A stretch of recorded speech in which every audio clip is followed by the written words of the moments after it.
మూడో మాట కదా యోహాను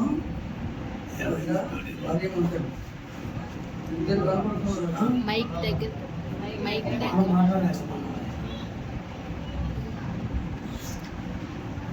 యోహాను సువార్త 19:26-27 వచ్చిన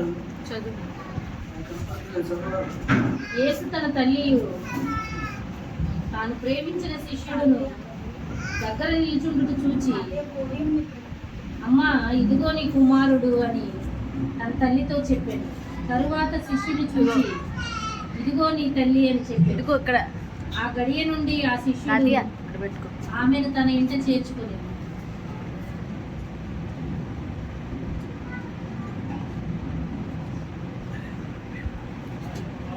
పరిశుద్ధుడా ప్రేమ కలిగిన మాకు ప్రభువుల దేవాని పాదములతో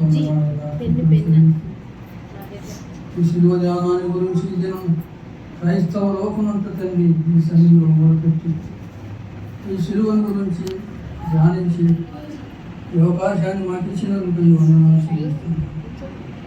మా మాటలను మా ధ్యానాన్ని మీరు అంగీకరించి మా కొరకు శిలువలో మరణించిన తిరిగి సమాధి గెలిచి మూడవ దినము లేచిన గొప్ప ఈ మాటను పరిశుద్ధపరిచి యోగుడైన నాతో పలికించి మాట్లాడుతున్నందుకు వందనాలు చెల్లిస్తున్నాను. ఈ మాటలు పలుకుటకు యోగుడను కాదని ఒప్పుకుంటున్నాను. ఆయన నా ముందు సాగుతుండగా మీరే సహాయం చేసి రెండు మాటలతో మీరు తృప్తిపరిచారు. నీకే మహిమ ఘనత ప్రభావం చెల్లిస్తాను. యేసయ్య నామమున నడుస్తున్నాను. ఇక్కడ ఇలా మనం ఆలోచించినట్లయితే లోకరీతిగా యేసు ప్రభు 7 మాటలు ఎందుకు పలకాలండి? 7 ఇంకా మాటలు లేవా? కారణం ఏంటంటే ఆయన మొట్టమొదట ఏదైతే అనుసరించాడో చివరి కూడా దాంతోనే ముగించాడు. 7 ఆత్మలు 7 సంఘాలు ఇంకా 7 అనే దానికి ఒక సంపూర్ణమైనటువంటి సంఖ్యగా దాన్ని పరిగణించాడు. అందువల్లే ఆ శిలువలో కూడా 7 మాటలతో ముగించేశాడు. ఇక్కడ తండ్రిని మరి తల్లి వారి ఆధిపత్యాన్ని గురించి, వారికి ఉన్న సన్నిహితాన్ని గురించి, వారికి ఉన్న ఏ విధంగా తల్లిదండ్రులను సన్మానించే దాని గురించి లోకానికి ఒక మాదిరికరమైనటువంటి ఆనవాలుగా ఇక్కడ కనబడుతుంది. నిర్గమకాండము 20:12 వాక్యము చదివితే, నిర్గమకాండము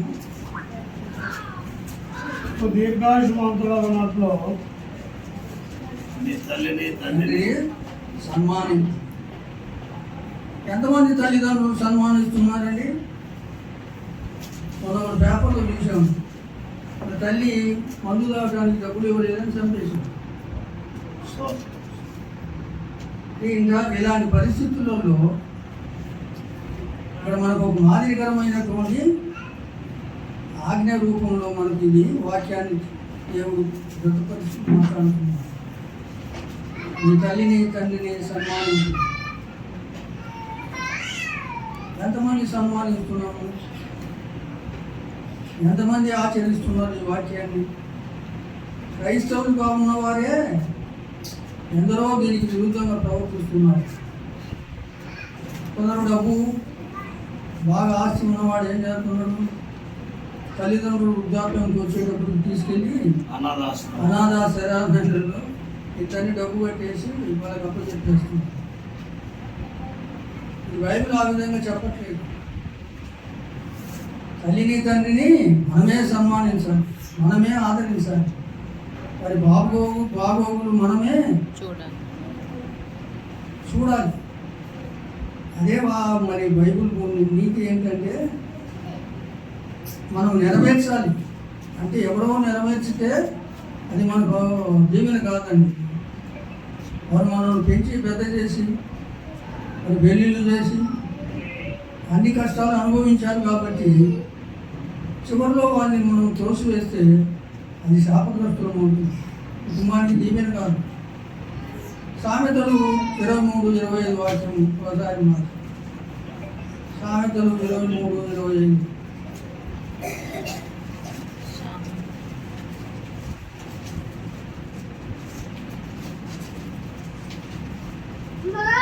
నీ తల్లిదండ్రులను నేను సంతోషపెట్టవలను, నిన్ను కనిన తల్లిని ఆనందపరచవలను.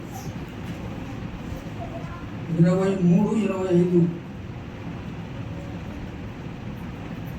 నీ తల్లిదండ్రులను నీవు సంతోషపెట్టవలెను,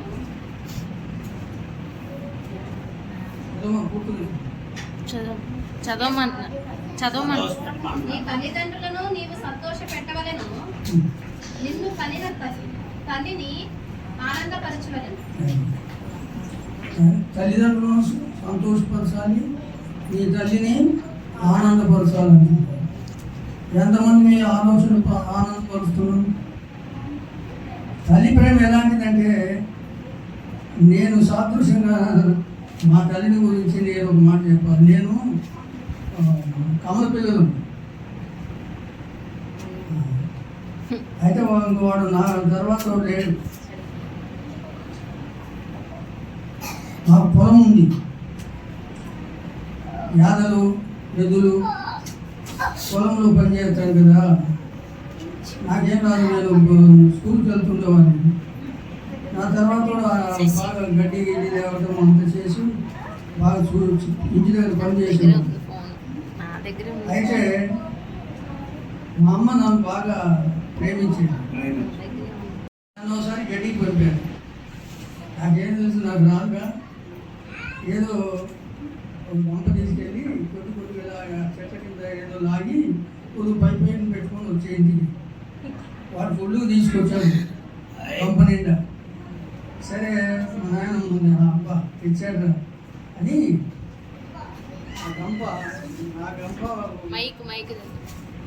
ఇట్లా నొక్కింది. అది పైన పెట్టుకొని వచ్చాడు కాబట్టి దాని తల గంపలో వెళ్ళిపోయింది. అబ్బా నన్ను చంపేసేవారు. మా నాన్నుండి వాడు ఏదో వాడికి తెలిసింది ఇంకొక తెచ్చే వరకు తెచ్చాడు. నిన్నే కూడా వెళ్ళి చెక్ చేయమంది.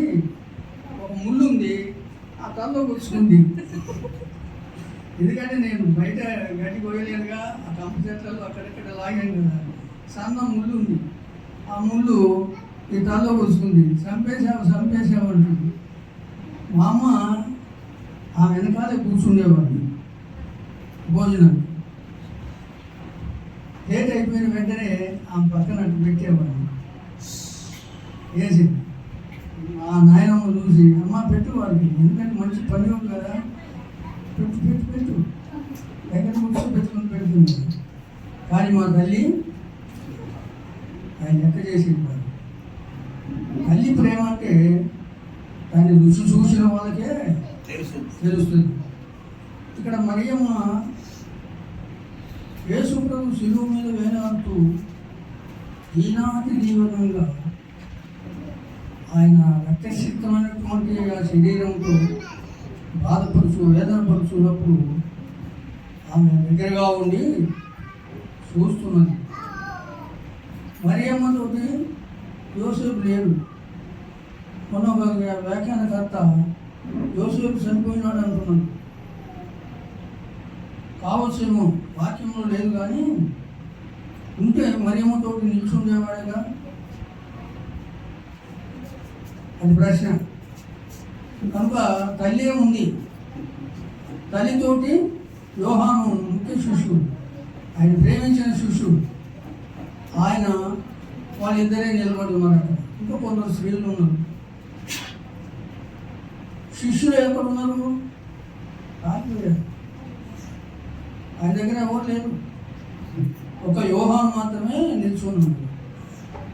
అప్పుడు ఆ తల్లి దీనావస్థను చూసి ఆయన చెలించిపోయాడు. అమ్మా అని సంబోధిస్తూ, నా కొరకు ఏడవద్దమ్మా. ఒక వాక్యంలో ఆ మాట చెప్పాడు కదా, మీ కొరకు మీ పిల్లల కొరకు ఏడవండి అమ్మా. అప్పుడు తల్లికి ఓదార్పు మాటలు చెప్తుంది. అమ్మా ఇదిగో నీ కుమారుడు అని యోహాను అప్పగించాడు. యోహాను పిలిచి, ఇదిగో నీ తల్లి, ఈమెను విడనాడొద్దు. ఆ శిష్యుడు వెంటనే ఆయన తన అప్పులు చేసుకుంది. సొంత అన్నలు ఉన్నారు. మరియమ్మకు యేసు ప్రభు తర్వాత సంతానం ఉంది, కానీ వాళ్ళెవరు యేసు ప్రభువును దర్శనం ఇవ్వడం. నువ్వు యూదాయికి వెళ్ళు అంటున్నారు ఆయన. యూదాలో ఏముంది? అక్కడికి వెళ్తే ఈయనను హత్య చేయడానికి, కొట్టడానికి సన్నద్ధమై ఉన్నారు అక్కడి వారు. నువ్వు ఇక్కడ కాదోయా, నీ అద్భుతాలు, నీ కార్యాలయాన్ని బయలుపడాలంటే వాళ్ళు ఏం చెప్తున్నారు? ఆయన ఏదో మంచి చెప్పినట్టే చెప్పి నువ్వు యూదులకి వెళ్ళి అక్కడ ప్రకటన చేయమంటున్నావు. అక్కడికి వెళ్తే నిన్ను హింసిస్తారని తెలుసు వాళ్ళకి, కానీ ఆయన హింసపడాలనే కోరుకుంటున్నారు. కానీ సంబంధికులైన ఆయన మీద కనికరం చూపకుండా ఆ విధంగా ఆయన అక్కడికి వెళ్ళమని ప్రోత్సహిస్తున్నారు. అప్పుడు యోహాను అన్నాడు. ఆ యోహాను వెంటనే ఆ తల్లిని ఆయన దగ్గర చేసుకున్నారు.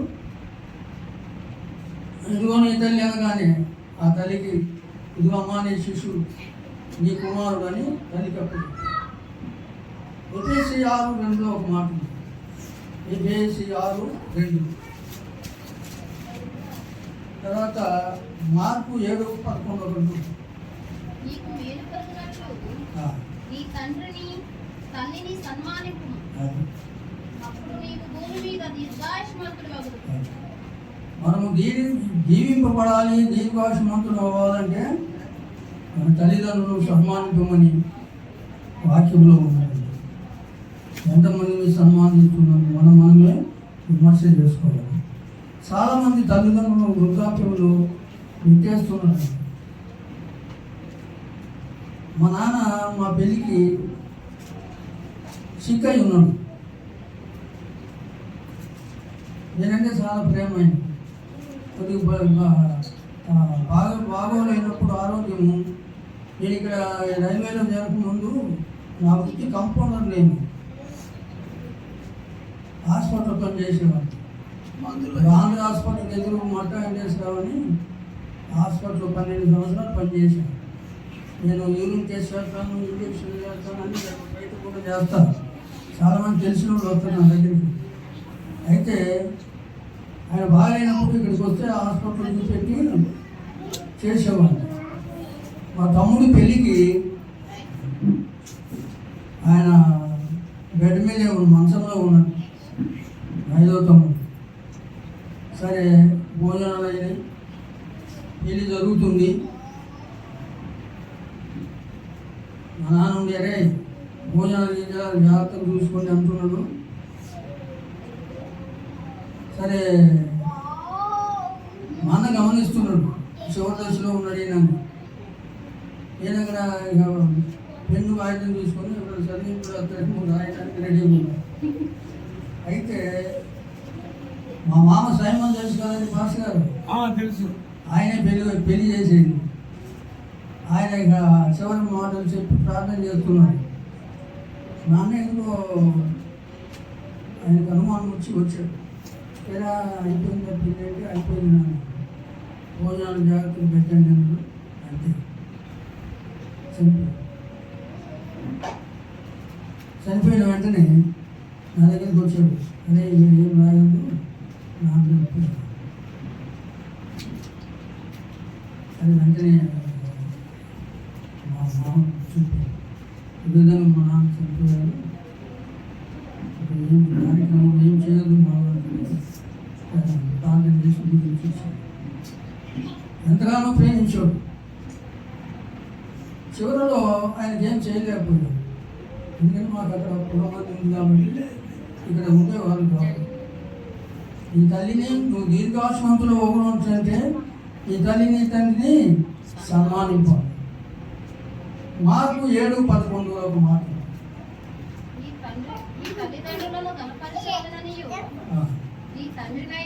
తల్లినైనను దూషించుకుడిని మరణ శిక్ష విధింపవలనని మోషే చెప్పాను కదా. అయినను మీరు ఒకడు తన తండ్రి అయినను తల్లినైనను చూచి నా వలన నీకు ప్రయోజనం కలుగునది ఏదో అది కోర్బాను బలులర్పితమని చెప్పిన ఎడల తన తండ్రికైనను తల్లికైనను వారిని ఏమియూ చేయనియక మీరు నియమింపబడిన మీ పర్యాచారము వలన దేవుని వాక్యమును నిరర్థకము చేయుదు. మత్తయి సువార్త 4:15 చూడండి చాలు.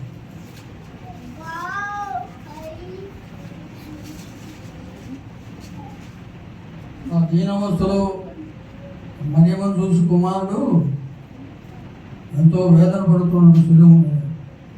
తల్లి కూడా ఆయన బాధను, ఆయన పడే వేదనను చూసి ఆమె బాధతో వేదనతో ఆయన బదులుగా నిలిచి దుఃఖపడుతూ ఉంది. తల్లిదండ్రులను సన్మానించాలనే వాక్యాన్ని మనము నెరవేర్చాలి. తల్లికి తండ్రికి తల్లిని సన్మానించమంటున్న వాక్యాన్ని మనం నెరవేరుస్తున్నామో లేదో మనం ఒకసారి పరిశీలన చేసుకోవాలి. వృద్ధాప్యంలో వాళ్ళను మనం చూడవలసిన బాధ్యత కుమారుడుగా, కుమార్తెలుగా. కుమారులే కాదండి, ఇక్కడ కుమార్తెలు కూడా ఉన్నారు. కుమార్తెలు కూడా చెప్తున్నాడు, కుమారులే అనుకోవద్దు. కుమార్తెలకు కూడా ఉంది. కుమార్తెలు కొంతమంది వాళ్ళు ఇష్టం వచ్చినట్టు మాట్లాడతారు. వృద్ధాప్యంలో ఉన్నారు, తప్పదు. ఇక్కడ కుమారులు అంటున్నారు, కుమార్తెలకు ఏం చెప్పలేదనుకో. కుమార్తెలు కూడా తల్లిదండ్రులు భాగమే. కాబట్టి సిలువలో పలికినటువంటి ఆ 7 మాటలకు మనము విలువ ఇస్తున్నామా? మనకు మనమే ప్రశ్నించుకోవాలి. పైకి భక్తి గల వారి వల్లే ఉండి భక్తి ఒక శక్తిని ఆశ్రయించని వారై ఉన్నారు అంటున్నాడు వాక్యం. కనబడుతున్నది క్రియలేని విశ్వాసము మృతము. విశ్వాసం ఉందని అనుకుంటే కాదు, క్రియలు బయలుపరచాలి. ఆ విశ్వాసం విశ్వాసి ఈ క్రియలు బట్టి ఆ విశ్వాసానికి మనుగడ ఉంది. క్రియలేని విశ్వాసము మృతము.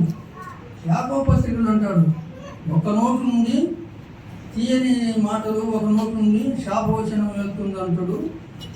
ఒక జలం నుండి తీయని నీరు, చేదు నీరు ఊరుకున్నా అంటాడు. ఒక నోటుతోనే ఒకరిని చెప్పిస్తున్నాము, ఒకరిని జీవిస్తున్నాము. దేవుని మాటలు పలుకుతున్నాము, మన తోటి వారిని చెప్పిస్తున్నాము. ఇది మనకి ఎంతైనా దేవునికరం కాదు.